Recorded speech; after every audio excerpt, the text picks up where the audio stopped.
আমি মনের কথায় আমার সমস্ত মিষ্টি বন্ধুকে ওয়েলকাম জানাই। আমি তোমাদের জন্য একটা দারুণ দুর্দান্ত ভিডিও নিয়ে আজ এসেছি।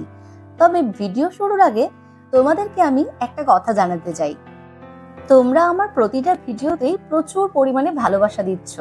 তবে রাধারানী এবং শ্যামসুন্দরকে নিয়ে যে ভিডিওটা আমি বানিয়েছিলাম আর অবনীন্দ্রনাথ ঠাকুরকে নিয়ে, তাতে তোমরা যে অসংখ্য ভালোবাসা দিয়েছো, এর জন্যে বড়দেরকে অনেক প্রণাম আর ছোটদের অনেক ভালোবাসা জানাই। এইভাবে পাশে থেকে বড়রা আমাকে আশীর্বাদ করবেন আর ছোটরা অনেক ভালোবাসা জানাবেন, আর আমি যাতে আরো সুন্দর সুন্দর ভিডিও আনতে পারি। তো কথা থাক, এবার ভিডিওটা শুরু করা যাক। আমি চলেছি আজ রাম মন্দিরে। বলো জয় শ্রীরাম। আরে না, আমি অযোধ্যায় যাচ্ছি না। আমি চলেছি খোদ এই বাংলায়, যেখানে সর্বপ্রথম রামনবমীতে রাম পুজো শুরু হয়েছিল, সেখানে, মানে রাম রাজাতলা। প্রভু রামের সাথে এই ভারতবর্ষের হিন্দু, বাঙালি এবং এই বাংলার সাথে এক নিবিড় সম্পর্ক আছে। প্রভু রাম মানে একটি আবেগ, ভালোবাসা, উচ্ছ্বাস, অপার ভক্তি ও শ্রদ্ধা। তাই আজ আমরা চলেছি প্রভু রামের দর্শন করতে সেই রাম মন্দিরে। এখানে প্রভু রামচন্দ্রের গোফ আছে, কিন্তু কেনই বা রাজা রামের মূর্তির ওপরে থাকেন বাগদেবী সরস্বতী? এটা সত্যি নাকি গল্প কথা? একদম সত্যি কথা। এর পিছনে আছে এক ইতিহাস। সেই ইতিহাসটা যদি তোমরা জানতে চাও, তাহলে সম্পূর্ণ ভিডিওটা কিন্তু অবশ্যই দেখো, তোমাদের খুব ইন্টারেস্টিং লাগবে। আর অ্যাড্রেসটাও তোমাদের বলবো আর সম্পূর্ণ তথ্যও দেবো, তাই একদম কিন্তু ভিডিওটা স্কিপ করো না, পুরোটা দেখো।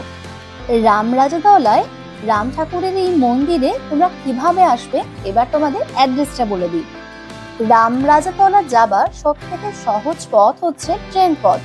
হাওড়া থেকে খড়গপুর মেদিনীপুর লাইনে যে কোনো ট্রেনে করে নামতে হবে রাম রাজাতলা স্টেশন, এবং সেখান থেকে পায়ে হেঁটে বা টোটো করে পৌঁছে যেতে হবে এই রাম মন্দির।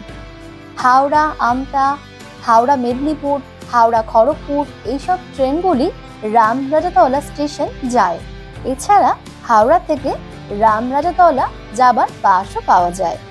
আমি পৌঁছে গেছি সেই মন্দিরে, এবং আমি এবার আস্তে আস্তে ভিতর দিকে প্রবেশ করছি, আর তার সাথে তোমাদের ভগবানের দর্শনও করাবো। হাওড়ার বুকে অবস্থিত এই মন্দিরের প্রাচীনতা কম করে হলেও 300 বছরের তো হবেই। সেই সময়ের আয়না করেই দেখে নেব পুজো প্রচলনের ইতিহাসটা। সেই ইতিহাস নিয়ে অনেকটা টানাপোড়েন আছে। ধর্মপ্রাণ অযোধ্যারাম চৌধুরী, যিনি শ্বশুরকুল থেকে প্রাপ্ত সাঁতরাগাছির বিশাল জমিদারির ভাগ পেয়েছিলেন, তার হাত ধরেই রাজারাম তলা রাম পুজোর সূচনা হয়। প্রতিটি মন্দির বা দেবালয় প্রতিষ্ঠার পিছনে থাকে স্বপ্নাদেশের কথা। আমাদের আলোচ্য মন্দিরের ক্ষেত্রেও সেটা ব্যতিক্রম নয়। শোনা যায় ধর্মপ্রাণ অযোধ্যারাম চৌধুরী একদিন অযোধ্যাপতি শ্রী রামচন্দ্রের স্বপ্নাদিষ্ট হন।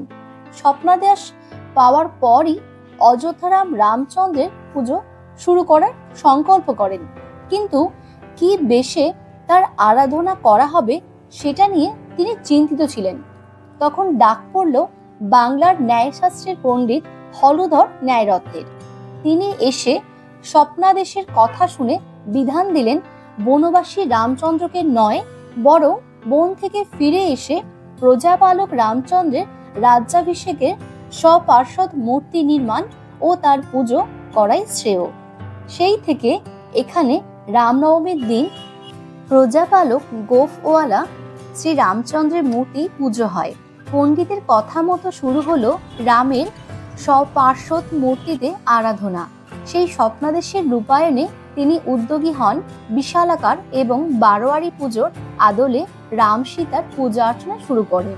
কিন্তু সেই সময় ওই এলাকায়, অর্থাৎ বর্তমানে যেখানে রাম মন্দির, সেখানে ঘটা করে বারোয়ারি সরস্বতী পুজো হতো, এবং আপামর গ্রামবাসী ওই পুজোয় মেতে উঠতেন। ফলে একদল গ্রামবাসী রাম পুজোর বিরোধিতা করলেন। দুপক্ষের ধারাবাহিক আলোচনায় শেষমেশ এই সিদ্ধান্ত হলো যে রাম সীতার পুজো বড় করেই হবে, কিন্তু সরস্বতী দেবী পুজোর দিন প্রতিমা নির্মাণের সূচনা হবে। বাঁশ কাটা এবং প্রারম্ভিক পুজোর মধ্যে দিয়ে এবং রাম সীতা মূর্তির ওপরে অবস্থান করবেন বিদ্যার দেবী সরস্বতী। সেই থেকে এখনো অবধি সরস্বতী পুজোর দিন ষষ্ঠীতলার নির্দিষ্ট বাঁশঝাড় থেকে বাঁশ কাটার পরে চৌধুরী পাড়ার শিব মন্দিরে বাঁশটি পুজোর মাধ্যমে রাম সীতা মূর্তি গড়ার প্রাথমিক প্রস্তুতি শুরু হয়। ওই পূজা করা বাঁশ রামচন্দ্রের মূর্তি গড়তে ব্যবহার করা হয়।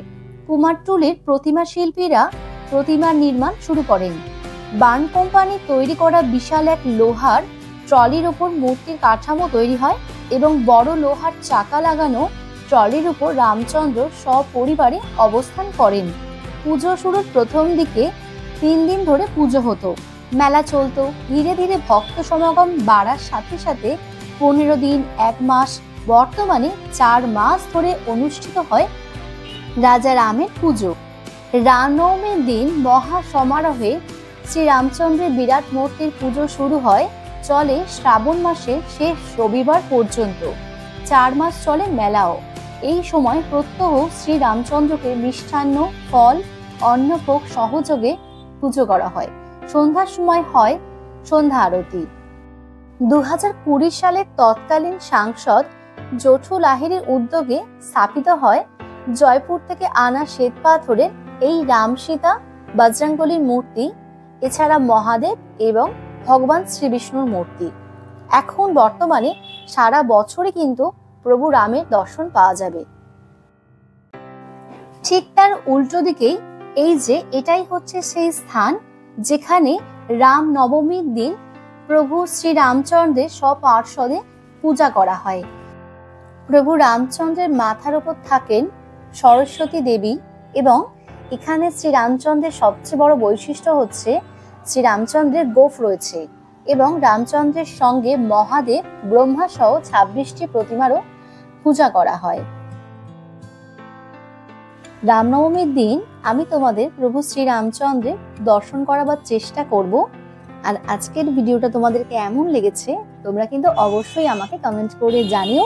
আর সমস্ত মিষ্টি বন্ধু তোমরা সবাই ভালো থেকো। তো বলো জয় সীতারাম।